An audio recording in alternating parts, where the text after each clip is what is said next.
कहानी की शुरुआत होती है कोरिया में, जहां योनजो नाम की लड़की ने एक ट्रेन के अंदर अधेड़ उम्र के आदमी के ऊपर नजर रखी हुई थी। वहीं किसी स्टेशन पर शैडो नाम का एक आदमी सुडोकू खेल रहा था और जल्द ही वो भी इस ट्रेन में चढ़ गया। वो योनजो और उस अधेड़ उम्र के आदमी के पास से गुजरा। खैर बाद में ट्रेन से उतरकर भी योनजो उस आदमी का पीछा करते हुए एक रेस्टोरेंट में आ पहुंची। वहीं दूसरी ओर शैडो एक पार्किंग लॉट में सीसीटीवी पर सूरज की रोशनी पड़ने का इंतजार करने लगा। मौका पाते ही वो एक गाड़ी में घुसा और उसकी तारों से कुछ छेड़छाड़ की। इसके बाद वो फटाफट एक बिल्डिंग की छत पर पहुंचा और तब ये खुलासा होता है कि शैडो एक डाका डालने वाली गैंग का लीडर था और आज वो लोग एक बैंक को लूटने वाले थे। उसने रेडियो लाइन में तार जोड़कर पुलिस की लोकेशन पता की और तब हमें पता चला कि पहले उसने पार्किंग लॉट में उस गाड़ी में एक बॉम्ब लगाया था। जल्द ही उसने बटन दबाकर धमाका कर दिया ताकि पुलिस का ध्यान भटक जाए और फिर उसकी टीम बैंक लूटने के काम पर जुट गई। शैडो के हुक्म के मुताबिक उन्हें सिर्फ 3 मिनट के अंदर ये काम करना था ताकि वो बिना कोई सबूत छोड़े भाग सकें। लेकिन फिर एक गुंडे के मन में लालच आ गया और उसने ज्यादा वक्त लगा दिया।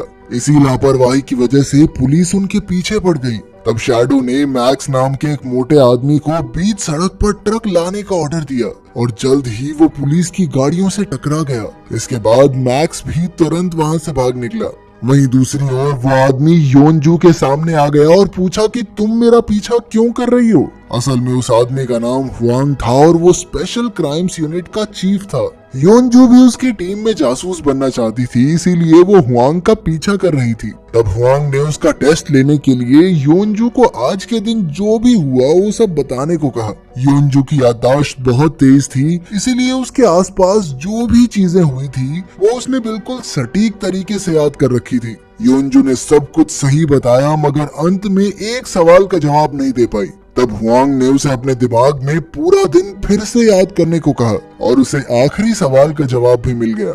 आखिरकार हुआंग ने उसे अपनी टीम में शामिल कर लिया। बाद में जब हुआंग ऑफिस पहुंचा तो उसे बैंक में हुई लूट की जांच करने का जिम्मा मिला। उसने सीसीटीवी की पूरे फुटेज देख ली लेकिन कहीं भी शैडो और उसकी टीम का नामो निशान नहीं था। वहीं दूसरी ओर शैडो अपनी गैंग के बीच लूट का माल बांटने के लिए पहुंचा। तब उसने उस गुंडे को पकड़ा जिसकी वजह से सबकी जान खतरे में पड़ी थी और सबके सामने बेरहमी से पीट कर उसे मार डाला। इसके बाद वो लूट का पैसा लेकर एक अंधेरी गली में पहुंचा जहां वो अपने मास्टर से मिला।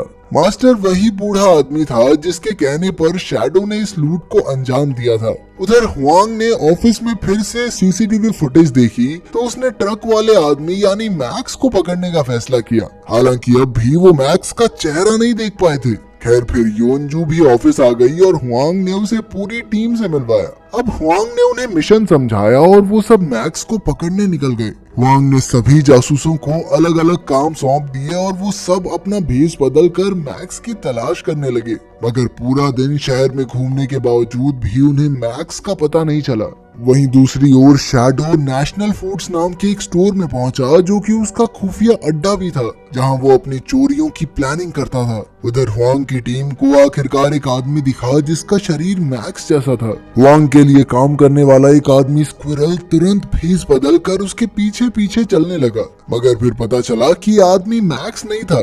इधर रात को शैडो अपनी अगली चोरी को अंजाम देने निकल गया था। इस बार वो लोग एक कंपनी के कहने पर उनके खिलाफ मिले सबूतों को एक बिल्डिंग से चुराने वाले थे।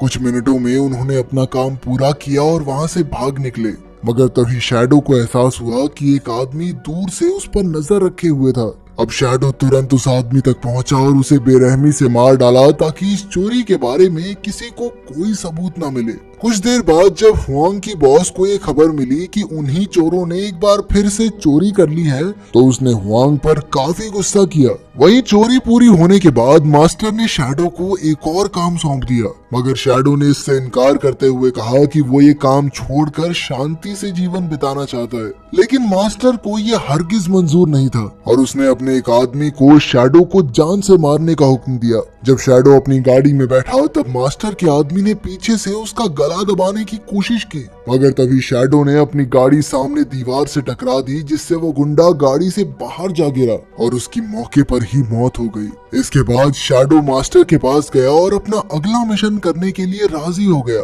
उधर हुआंग की टीम फिर से काम पर लग गई थी। योनजू ने देखा कि कल उन्होंने 3 इलाकों में जांच की थी, लेकिन उन्होंने बीच का इलाका छोड़ दिया था। उसने हुआंग को इस बारे में बताया तो हुआंग ने वहाँ भी जांच करने को कहा। इस बार उसने योनजू को भी भेस बदल कर जाने की इजाजत दे दी। फिर उसकी पूरी टीम एक बार फिर से उस इलाके के चप्पे चप्पे की जांच में जुट गई। अब योनजू ने अपनी तेज नजर से जल्द ही एक आदमी को देखा जो मैक्स जैसा दिखता था, मगर वो रास्ते में किसी से टकरा गई और उसका चेहरा ढंग से नहीं देख पाई। अब वो आदमी एक स्टोर में घुसा और स्क्विरल तुरंत कैशियर का भेस बनाकर उसके सामने आ गया। तब उसने मैक्स की शक्ल देखकर अपनी टीम को खबर दी कि यही वो आदमी है जिसकी उन्हें तलाश थी। फिर योनजू ने मैक्स का पीछा किया और उसका कमरा नंबर देख लिया। उसकी लोकेशन का पता लगने के बाद स्क्विरल ने वहां आकर चारों ओर सीसीटीवी कैमरास छुपा दिए ताकि वो मैक्स के हर कदम पर नजर रख सके। उधर शैडो अपने अड्डे पर अगली लूट का प्लान बना रहा था। उसने हर कदम अपने दिमाग में सोचा ताकि सब कुछ प्लान के मुताबिक ही हो। इस बार उसका मकसद कोरियन स्टॉक एक्सचेंज के सर्वर को हैक करके उसमें एक सॉफ्टवेयर डालने का था। उधर हुआंग और उसकी बॉस उस अपार्टमेंट में पहुंचे जहां शैडो ने उस पर नजर रखने वाले आदमी को मार डाला था, मगर यहाँ भी उन्हें शैडो का कोई सुराग नहीं मिला। फिर हुआंग की नजर कैमरा की दिशा पर पड़ी और उसे एहसास हुआ कि शैडो सामने वाली बिल्डिंग की छत से अपनी लूट पर नजर रखता है। खैर रात को योनजू ने देखा कि एक लड़की मैक्स के घर से कचरा बाहर फेंक रही थी। योनजू ने तुरंत वहां जाकर कचरे का लिफाफा खोला और उसकी तलाशी लेने लगी। फिर हुआंग की मदद से उन्होंने कुछ कागज के टुकड़ों को इकट्ठा किया जो एक सुडोकू पजल थी, मगर इस पजल को सही तरीके से सुलझाया नहीं गया था। तो उन्हें एहसास हुआ कि शायद ये चोरों के अगले मिशन से जुड़ी हुई है। फिर उन्होंने नंबर्स को अलग अलग तरह से जोड़कर देखा और आखिरकार उन्हें पता चला कि ये कोरियन स्टॉक एक्सचेंज का आईपी एड्रेस था। वहीं दूसरी ओर मैक्स एक पुरानी बिल्डिंग में गया तो हुआंग की टीम उसका पीछा करने लगी। उन्होंने मैक्स के साथियों की तस्वीरें ले ली और बाद में एआई की मदद से उन्होंने सभी गुंडों का नाम पता ढूंढ निकाला। साथ ही उन्होंने गुंडों के अड्डों पर माइक्रोफोन भी लगा दिए ताकि वो उनकी हर चाल पर नजर रख सकें। जल्द ही उन्होंने शैडो के फोन का नेटवर्क भी हैक कर लिया और उसका पता भी ढूंढ निकाला। अब हुआंग और शैडो दोनों की टीम अपने अपने मिशन की तैयारी में जुट गई थी। आखिरकार शैडो ने रेडियो लाइन को हैक किया और तब उसे एहसास हुआ कि पुलिस ने उस पर नजर रखी हुई है। उसने तुरंत अपने साथियों को मिशन बंद करके भाग जाने का हुक्म दिया। उधर हुआंग की बॉस को भी पता चल गया था कि शैडो ने ये मिशन रोक दिया है, तो उसने भी तुरंत अपनी टीम को गुंडों को गिरफ्तार करने को कहा। फिर हेडक्वार्टर्स की मदद से हुआंग तुरंत उस बिल्डिंग की छत पर शैडो को पकड़ने गया, मगर शैडो इतना शातिर था कि वो खिड़की से कूदकर फरार हो गया। लेकिन हुआंग ने उसका पीछा किया और योनजू को भी साथ बुला लिया। उधर पुलिस ने ट्रैफिक बैरिकेड्स लगाकर गुंडों को घेर लिया था। गाड़ियों के टकराने से 2 गुंडों की मौत हो गई, पर अंत में उन्होंने 4 गुंडों को गिरफ्तार कर लिया।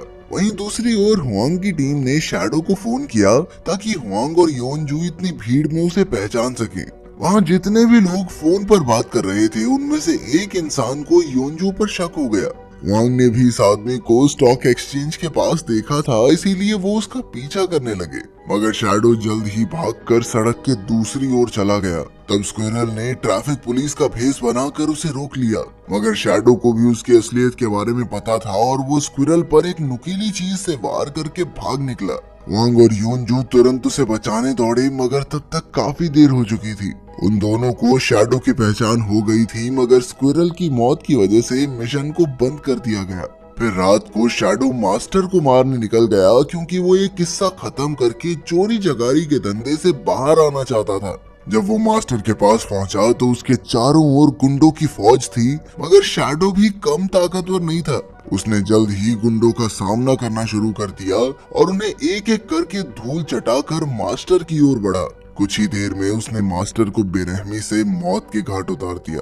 वहीं दूसरी ओर स्पेशल यूनिट अपने मिशन में नाकामयाब रहने और स्क्विरल की मौत से काफी शर्मिंदा थी। इसी वजह से उनके ऑफिसर्स ने उन्हें मिशन से बाहर कर दिया था। मगर कुछ दिन बाद योनजू को हुआंग की सिखाई हुई बात याद आई और उसे एहसास हुआ कि वो ट्रेन में शैडो से टकराई थी। उस समय उसके हाथ में नेशनल फूड स्टोर का लिफाफा था।